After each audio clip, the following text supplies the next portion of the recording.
Shalom, shalom, Israel. Well, right now I'm on my lunch break, and when I came into work, I was dealing with a young brother, and he was telling me about the problems he having with his wife. Well, yeah, with his wife. And he telling me now, because he's trying to get in the truth, and he's trying to learn, and he's trying to grow a little bit.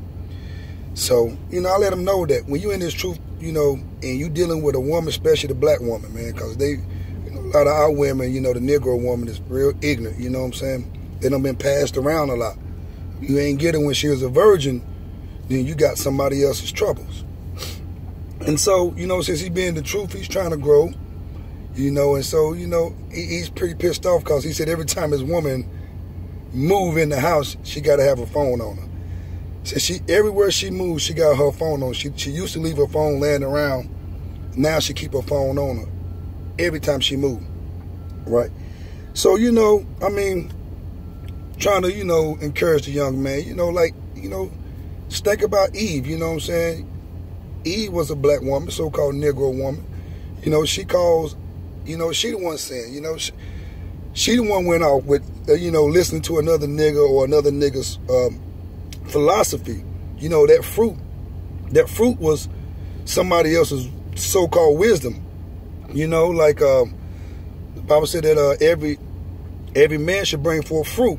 So, I know they tell you it was an apple or whatever she may have ate, but their fruit was that, she got some kind of other so-called knowledge from another nigga in the garden, outside the garden, that went against Yahawah's, law, statute, commandments.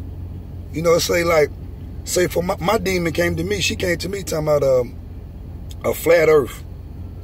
Where you get that from? I never taught her about flat earth. You know what I'm saying? So women just don't come up with knowledge like that because it ain't given to them. So, she had to hear it from a nigga or from social media, from a nigga through social media. You know what I'm saying? But in this truth, you're gonna lose. You're gonna lose a lot of people, man. A lot of people you love, especially the woman. This truth really ain't for the woman, man. The woman ain't trying to do this because the woman is worldly.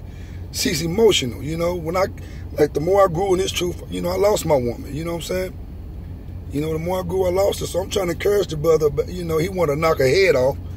I'm trying to tell him, you can't do that, bro. You can't do that. So, I'm just, I'm going to go into some scriptures about, this shameless woman, you know what I'm saying?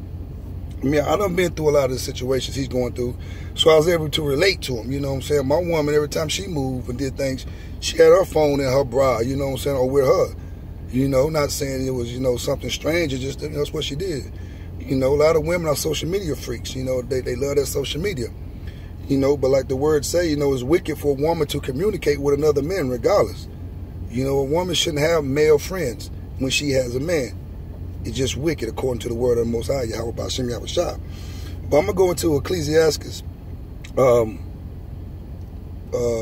Ecclesiasticus chapter 26 and 22. It says, an harlot should be accounted as spittle. That means as spit. That means she should be counted worthy. Worthless. A harlot is a woman that, she entertain different niggas, via communication or sleeping with them. But a married woman is a tower against death to her husband. A married woman would be considered, a woman that got her husband's best interest. She ain't out there sleeping with niggas or, doing this and doing that, that's bringing distress to him. You know what I'm saying? Says she should be a tower against death to her husband. That means she'll be a place of peace. He can have some relaxation with his woman. And I'm going to go down to Ecclesiasticus 26 and 25. Says a shameless woman should be counted as a dog. It's a shameless woman, which is, a female dog is a bitch. That's a shameless woman. Which means she's going to be counted as a heathen. So the plagues and the things that fall upon the heathen or the other nations is going to fall upon her. You know what I'm saying? She's going to have body pains. The woman going to be aching, don't know why they going through what they're going through, but it's just chastisement from the Most High because she's going wrong. She's going off. You know what I'm saying? She's entertaining some nigga, or she's bringing you distress. And it says, but she that is shamefaced will fear the Lord, will fear Yahawah, or will fear Yahawashi. That means she that honors her man, the man that's trying to do the right thing according to the word, a man that's rehearsing the law, statute, commandments. You know what I'm saying? Say that, but she that is shamefaced it will fear the Lord. That means she would try to rehearse the law, statute, commandments. She wouldn't bring that much stress upon her husband, upon that man, on her bosom. All right, let me go up here to Ecclesiastes 26 and 12. And now, this is that shamefaced woman, that should be counted as a dog. Verse 12, she said, she will open her mouth she will open her mouth as the thirsty travelers when he find a fountain. Let me read it again. Ecclesiastes 26 and 12. She will open her mouth as the thirsty traveler when he had found a fountain. That means a shameless woman, she's going to be sucking every dick. You know what I'm saying? She's going to be entertaining different niggas. She's going to open her mouth as a thirsty traveler when he had found a fountain. That means she's going to be sucking different niggas' dicks. Let's just keep it 100 and keep it raw. All right? That's a shamefaced woman. That's the harlot. You know what I'm saying? I'm going to keep reading.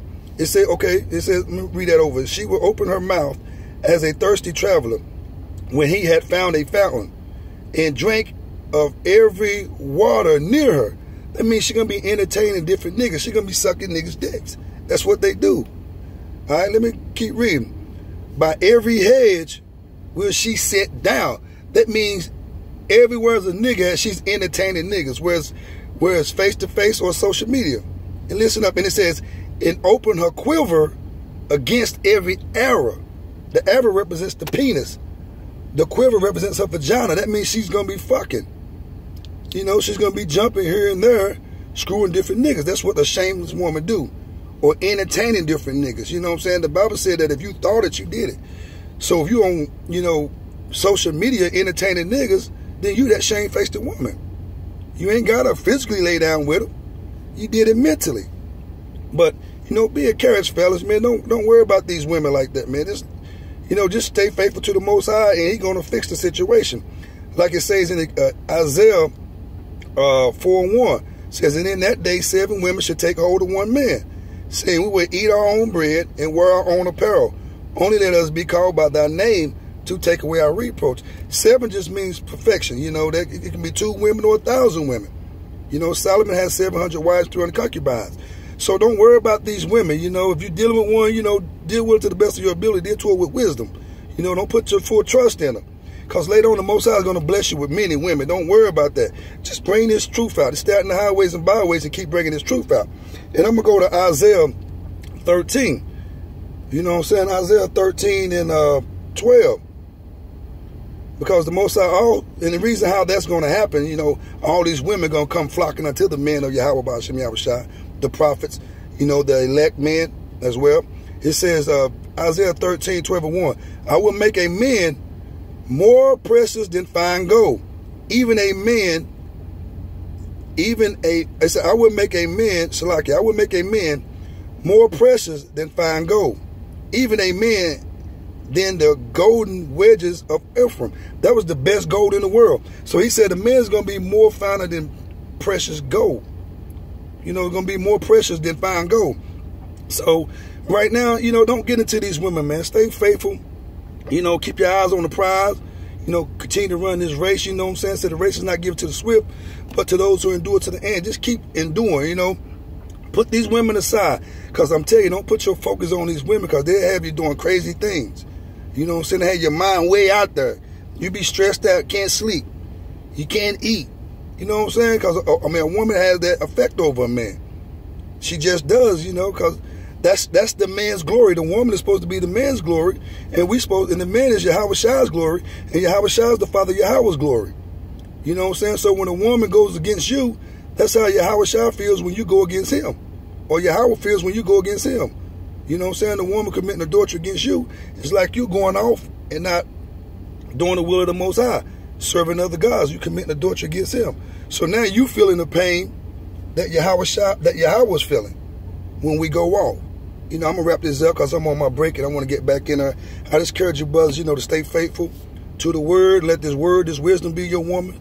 And I'm going to say, Bahasham Yahawashi, Bahasham Yahawah, Bahasham Yahawashi, and double honors to the apostles of Great Millstone.